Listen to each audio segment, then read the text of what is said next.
Takže vážené dámy a milí páni, vítam vás na dnešnej tlačovej besede, ktorú k téme podozrenie z korupcie starostu Devinskej Novej Vsi organizujú nezávislí poslanci a miestni aktivisti z občianskeho združenia Devinská inak.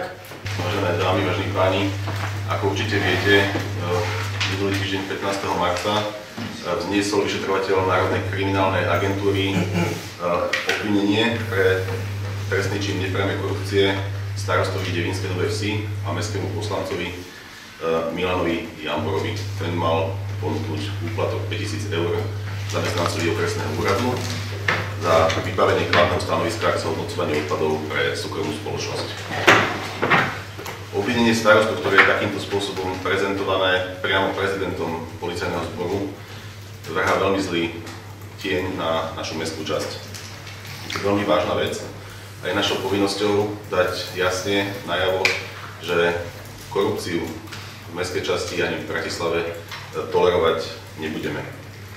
Je vecou elementárnej slušnosti, pokiaľ to takéto vážne podozrenie vedieť v rámci nejakej politickej korektnosti, politickej kultúry včas odísť a nechať orgány činné v trestnom konaní, aby celú vec riadne vyšetrili. Z tohto dôvodu sme vás teda zavolali, aby sme vám oznámili, že vyzývame starostu Devinskej Novej Vsi a mestského poslanca Milana Jambora, aby sa vzdal všetkých volených verejných funkcií. Domnievame sa, že takto vážne a podložené obvinenia nesmú viac vrhať zlé svetlo na mestskú časť a na úrad, ktorý zastáva. Som zrozený, nielen ako poslanec mestskej časti Devinská Nová Ves, ale hlavne ako rodák Devinskej, tejto kauzy, ktorá vlastne teraz spoluje médiami, kde má starosta sľúbi zamestnancovi odboru starostlivosti o životné prostredie odmenu 5000 eur za súhlasné stanovisko vo veci spracovania odpadu. Takéto konanie je spoločensky neprípustné. Verejne odsudzujem konanie starostu Milana Jambora a verejne ho žiadam o vysvetlenie danej situácie a aby odstúpil z postu starostu mestskej časti. Podľa zistenia Nového času sa jedná o firmu Gridstone SRO. Táto spoločnosť mala donedávna svoj mobilný stroj na spracovanie odpadov pri spoločnosti Metro Devinskej Novej Vsi. Táto prevádzka fungovala asi 2 roky. Ak sa snažil starosta Milan Jambor takto vybaviť povolenie pre tento mobilný stroj na spracovanie odpadu, tak sa pýtam, akú odmenu dostal sám starosta za toto sprostredkovanie? Spracovala firma odpad 2 roky nelegálne? Kde skončil tento odpad? Neohrozuje zdravie našich občanov? V Devinskej Novej Vsi pôsobím ako predsedkyňa Komisie na ochranu verejného záujmu a taktiež, ako aj ostatní moji kolegovia, z obvinenia pána starostu som zostala došokovaná. Do konca mesiaca majú podať volení predstavitelia majetkové priznania a naša komisia bude veľmi podrobne skúmať prírastok majetku nášho pána starostu a takisto aj v kontexte toho, že ako mestský poslanec je taktiež členom Komisie na ochranu verejného záujmu, čo sa týka mesta. Budeme sa ho pýtať, pretože od prevalenia kauzy posledné 3 dní vôbec nikým nekomunikuje a nevieme sa ho spýtať napriamo. V minulosti za nami veľmi často chodili ľudia, ktorí niečo naznačovali o praktikách. Žiaľ, vypovedať nechcel nikto a tam, kde nie žalobcu, nie ani sudcu. Preto som tak nesmierne rada, že orgány činné v trestnom konaní začali konať svoju povinnosť a prešetrujú takúto kauzu.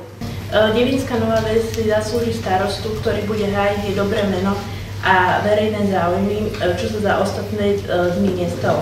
V Devinskej Novej Vsi sa špecializujem na sociálnu oblasť, prípadne podnetov, ktoré som mala na starostu z tejto oblasti.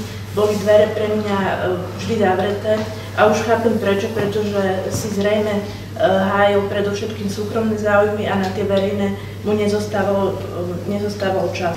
Ako dlhoročnú poslankyňu mestskej časti ma veľmi zarmútilo toto obvinenie vo veľmi vážnej korupčnej kauze, ktoré vrhá zlé svetlo na celú mestskú časť Devinskú Novú Ves.